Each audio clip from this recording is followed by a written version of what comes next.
Қазақ сөз өнерінің құлагері атанған Ілияс Жансүгіров әдебиет әлемінде өз орны бар тұлға екені анық.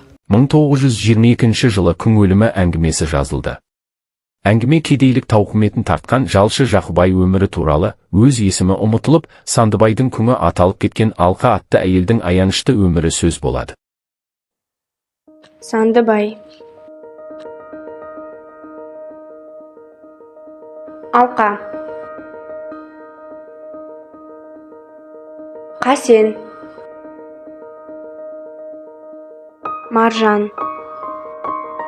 Күзекке қонған Сандыбай үйінің малын түн бойы ұйықтамай күзетіп шығатын болған.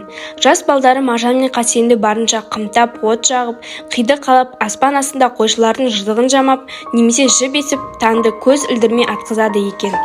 Алқаның жұбайы Қырықбай да кедейлік тұрмыстан ауыр бейнетін зорығы бөледі.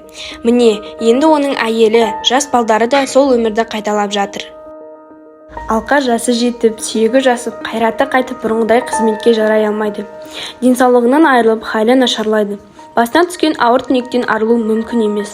Өйткені оның ешбір жанашыр жақыны жоқ. Енді Алқадан Сандыбай үйі мен оның бала-шағасы жиіркенетін болады. Күн суық, аңырайған шошалада Алқа жалғыз. Бұл үйге от жағылмайды. Ішейін десе сусын жоқ, жағайын десе от жоқ. Бұған ешкім келмейді, барлығы жиіркенеді. Өзі алайды, еріндері тырысты. Күнінің өлгісі келмеді. Қасеннің, Маржанын көріп бірақ жер жастанғысы келеді.